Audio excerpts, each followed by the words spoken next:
Hello, Ace Nation. I am longtime independent wrestling fan Robert. Anarchy 2016 is in the books, and for the first time ever, I got a very special guest. You may have noticed this particular person sitting right next to me at the show, ladies and gentlemen, my wonderful friend Melissa. Hi, Ace fans. Right. Now, gotta get us here. Okay, this is my first time going, and it was a little crazy to get there, but overall, had a great time. Found some really interesting characters and a new device to hurt people, known as a carpet scraper. So we get there, and it's a nice sized room, like medium sized. You continue. Yeah, I guess we might as well start out with the results now. Okay, we kick off the show with the fight for. Wait. Scratch that, folks. Rewind. Yes.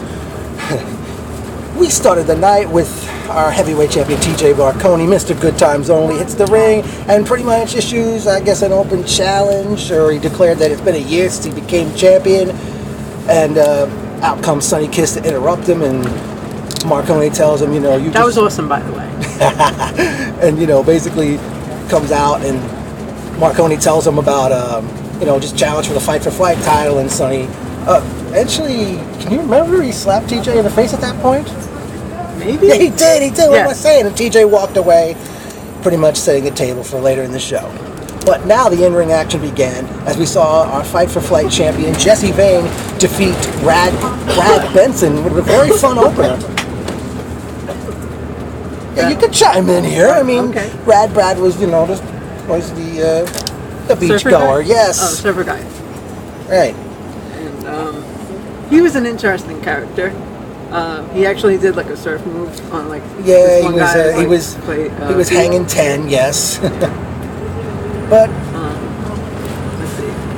And then there was, I think, two guys that looked like models. Well, we'll get to that shortly because we're kind of going off format here. But our second matchup, we saw the Brooklyn Outlaw Mike Donovan go one-on-one with Izzy Reyes.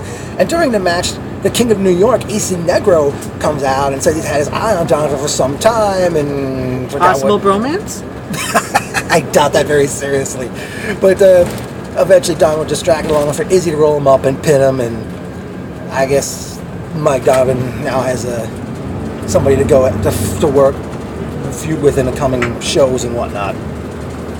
Next, we saw tag team action as the Disciples of Fear with El Profe Marcus Aviles defeated Daniel and Stephen Page in Bad Company. Now that group kind of looks like if Lady Gaga and Insane Clown Posse had a child. Well, I mean, I don't know if were you kind of surprised that they had masks on? I never saw the group, but it was interesting. Maybe the other time they had something different, but yeah. Okay, well, I don't know, but they've always worn masks. Next matchup, we were set to see Anthony FNB Ramirez go one-on-one with former tag team partner Jamal Jackson.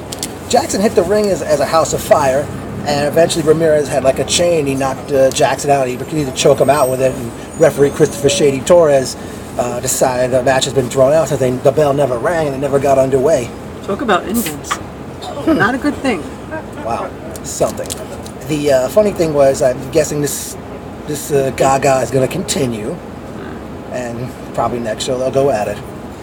Up next, one of the better matches of the evening is we saw the Rogue Anthony Gangon challenge Cuban crippler Ricky Reyes for the Diamond Division Championship. This really was going back and forth and could have gone either way, I think, and the experience won out as Ricky Reyes defeated the Rogue Anthony Gangon to retain the Diamond Division Championship. He was a little bratty, but hey. He's not a rogue for nothing? I know. That's what I said before. Yeah. Okay. Thankfully we went to intermission at that point, and I predicted that would happen as soon as I realized the match. I had yuca fries. They were okay by the half point. Could have used some, instead of deep frying, maybe olive oil. But hey.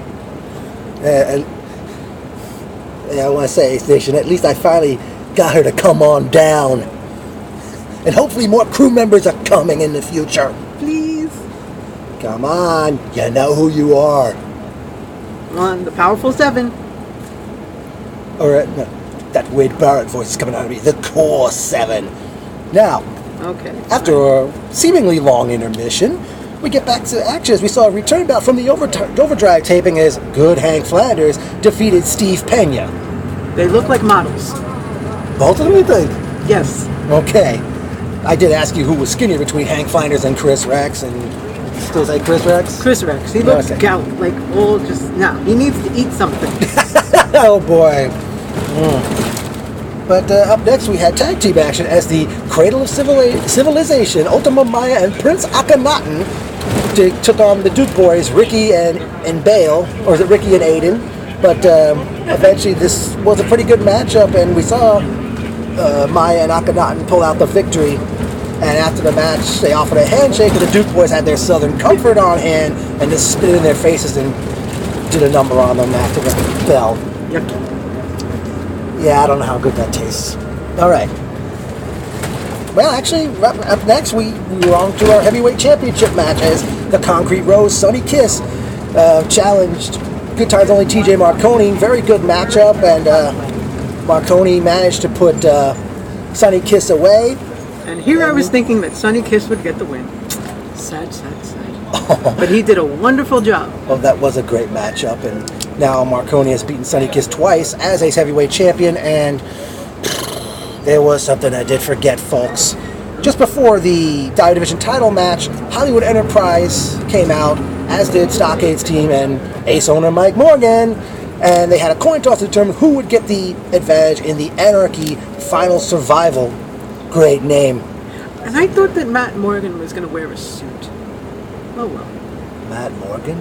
Matt Morgan.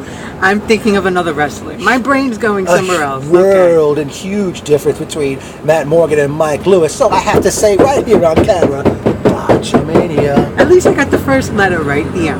Yeah, but the thing is, we did do the coin toss. Mike Morgan said he got a text message from elite athlete Mike Orlando that he wasn't coming, and Mike Lewis was thinking, that's his name, not Matt Morgan. Mike Lewis. Mike Lewis. I gotta remember Mike. Matt Morgan is nearly 7 foot tall monster. How could you get those two mixed up? Hello, first time being here. So I know, but excuse how me. could you? Maybe you don't remember. Maybe you didn't see Matt Morgan live anywhere. That's probably why. Possibly. Okay, good choice. So, we got the coin toss, and Hollywood Enterprise won the coin toss, and also because Orlando wasn't there, they tried backing out or doing the 3-on-4 match, but Mike Morgan says, no, Mike Lewis, you're in the match now. Meanwhile, he ends up spazzing out, saying, no, this is my career, what are you doing? And then, meanwhile, you got, like, what was it, Stockade?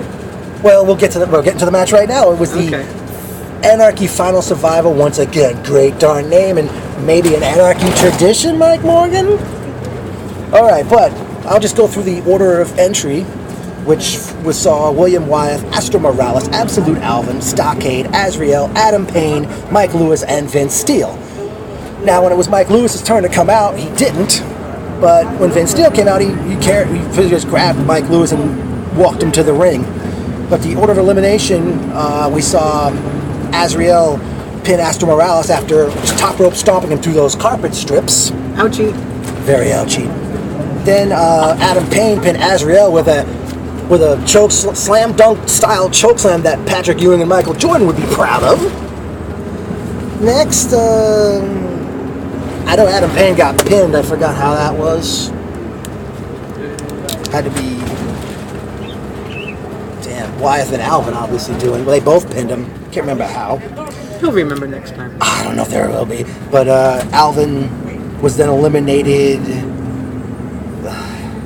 I forget how. Mike Lewis surprisingly pinned Vince Steele after Stockade hit him with a chair. Stockade then pinned Wyeth, and then it came down to Stockade and Mike Lewis all alone, and Stockade put him away with the DDT, and as a result of the pre-match stipulations, Hollywood Enterprise must disband, and Mike Lewis must now leave Ace Pro Wrestling. And by the way, this was one chaotic matchup which saw the use of Lego blocks, a stop sign, carpet strips. We went through the carpet strips. There was some blood, pizza slicer. There were two people that bled. Yeah, it was two. It was Alvin and Adam. Yeah. Pizza slicer, cheese grater, Only use that for garlic or cheese. Never for people. Not even the screen one, the one with the holder, the handle on the top. No. Well, I mean, this wasn't. All we needed was Martha Stewart for this match. Imagine all the food and cooking utensils would have gotten involved. But no, I don't think she'll. Unless she went rogue. I doubt she'll ever become a wrestler. I mean, isn't she like 50 something or older? I think she's somewhere in her 60s. Yikes. My mom was like a fan of hers back then. Yeah, I guess. And of course, her magazine spanned decades. Okay. Yeah, and believe it or not, Melissa had quite the quote tonight after the coin toss segment where she was asking, Now, is this a wrestling show or is this a novella? All you need is a stacky blonde and screaming and crying, and there you go. yeah, good-looking woman would be doable. Yeah. Yes. Okay. Well, Ace Pro Wrestling returns on Sunday, August 21st, as they present the Great American Summer Bash, which is going to be a 4 p.m. start time, and right after that, the fans are enabled to stay to watch SummerSlam. Okay. On 2 screens. On 2 screens, and aren't they lucky? Yeah, it is lucky for them. But I have to say, this definitely was up there, go down as one of the best Ace shows, show-wise, Anarchy-wise. Now here's the question. Will it just be me coming, or will others follow? That's the biggest question.